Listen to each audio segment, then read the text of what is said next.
Thank you for tuning in to Voice of Nigeria's Sport Talk. My name is Salis Muhammad, your anchor for this edition. With me here, we're going to preview two important games that Nigerians were engaged. One is the 2023 FIFA World Cup taking place in faraway Australia and New Zealand. I have with me here Coach, Technical Director, Frankie Best Football Academy based in Lagos State, in the name of John Brown. You're welcome to Voice of Nigeria Sport Talk. Thank you very much.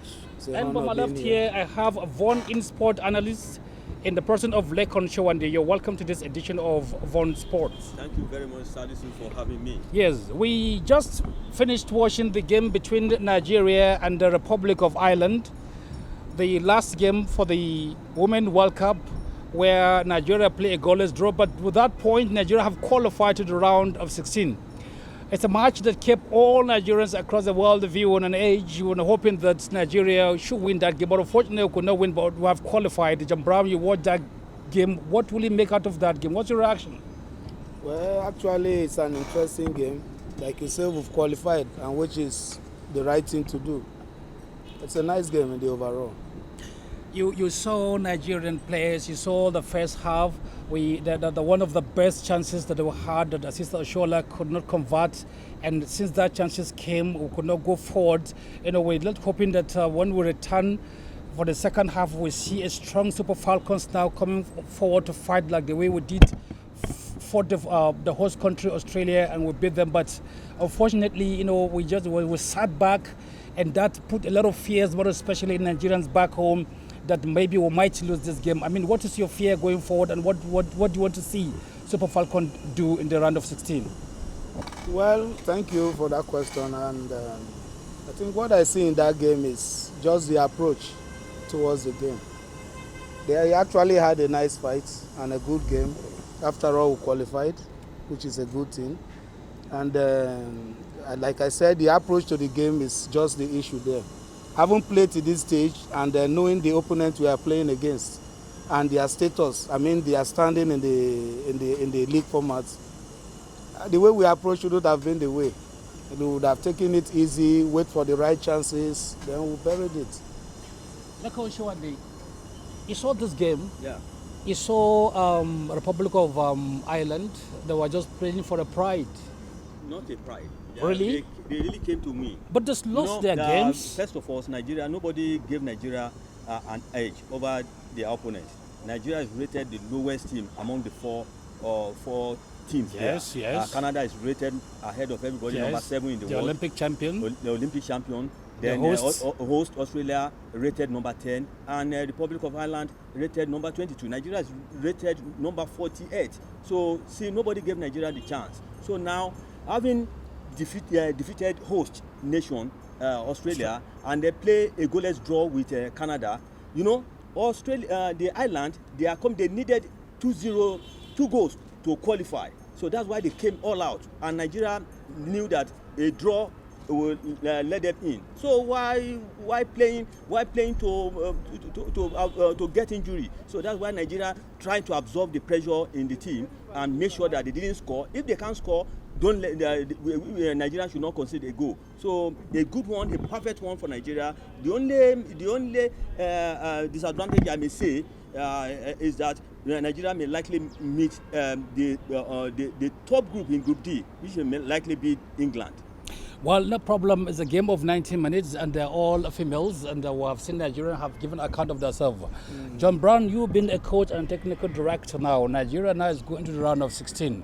The game, the whole, strategy of the game has to change.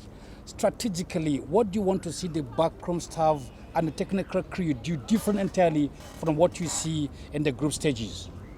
Well, thank you for that. Actually, like I said, I think before answering that, I will still go back to this match they just played, because we had it all under control in the first half.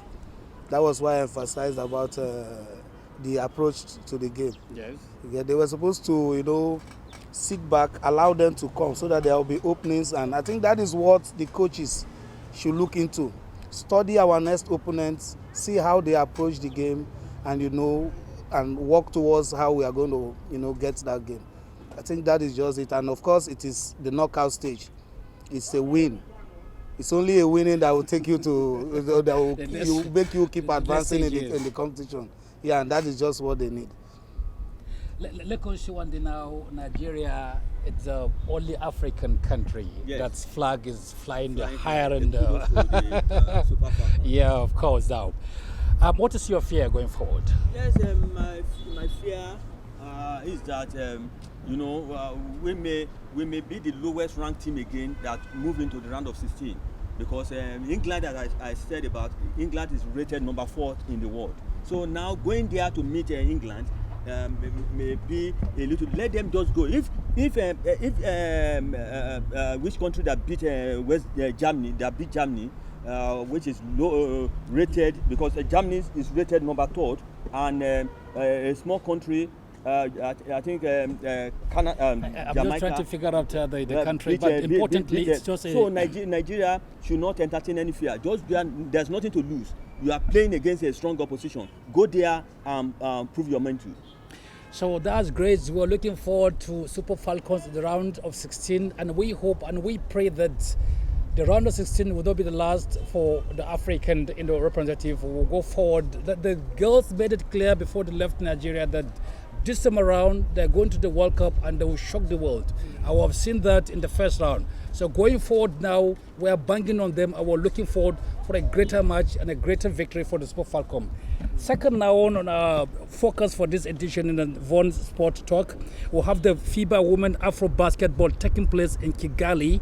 Nigeria, have beaten all the countries in her group. The latest that she just beat is Egypt, where Nigerian beat them by 83-65. Oh boy, telegraph pass read beautifully by Kwankwo. And then she goes in and finishes. If Sarah can't get it to here, you pass to a wing, this person dies, which is going to be the 4, okay?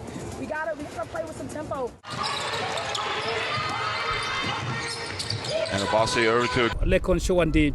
Before this competition again, the D Tigers before this competition, their psychology has been very low. Yeah, sure. There has a lot of things that was going on, more especially when they had the World Cup to go for the FIBA, but because of the internal crisis here in Nigeria now, we could not go, we pull out, and it is rather given to another country to go. But when they went for this competition, everybody was thinking that, well, we're just there as a Nigeria, nothing being that we're not in the competition, that nothing good will come out of this. But you see the fantastic result going forward again.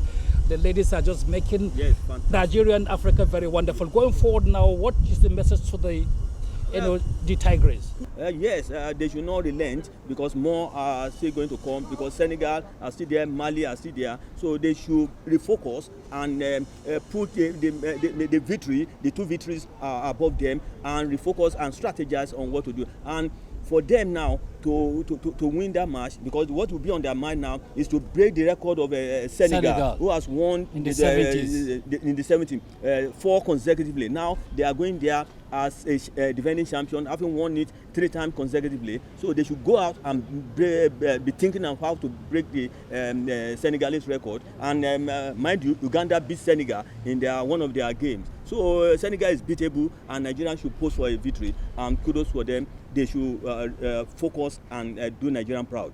And viewers, importantly now, we have 12 teams now grouped into 4 groups playing this competition.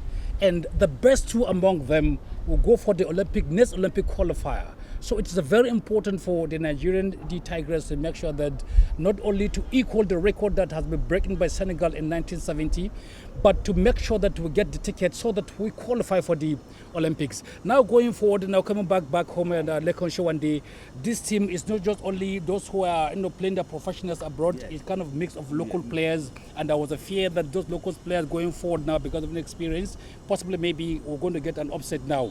What will be your call, more especially to those girls back home now in our local league who are looking forward now to be given a chance to come and play for the Nigerian D Tigers? Previously, 2 or 3 years back, Nigerian have been facing a lot of crisis at home. That's why the league, the Zenith Basketball League, didn't take place. Now the crisis is over, so you can see the injection of all some of these local players into the team. So they are part and parcel of that team that is playing in Kigali, Rwanda. So it's the combination of them. They are learning from fast from there because they play a couple of friendlies with their foreign counterparts, and this foreign counterpart came back and have a mixed game with them. So I don't entertain any fear. They are really learning. Even some of them are even better than the foreign players. So let go show and I want to look at the camera. Now the girls are watching you. Yeah. Just because we don't have much time, Yeah. in 30-40 seconds, Yeah. just talk to them. The players just go there and do Nigerian proud. Nigerians at home are really proud of you. Go there and fly We are Nigerian all behind flag. you. We are all behind you. Kudos to the girls. You are champions, you are winners, and so you guys will be. Good luck to you all. That is it on Von Sport Talk Show. I have been speaking with Coach, Technical Director, Frankie Best Football Academy, Begs in Lagos State, in the presence of John Brown. Thank you for participating in this edition of Von Sport Talk Show. It's my pleasure. Thank you as well. And to my left, I have Von In Sport Analyst in the person of Lekon Shawunde. Thank you for participating in this edition of Von Sports. Thank you very much once again for having me, Salisu. My name is Salisu Mohammed, your anchor. Join us next week for another fresh edition of Von Sport Talk. Thanks for viewing in and goodbye. And side-footed into the bottom corner, and Norway are into the last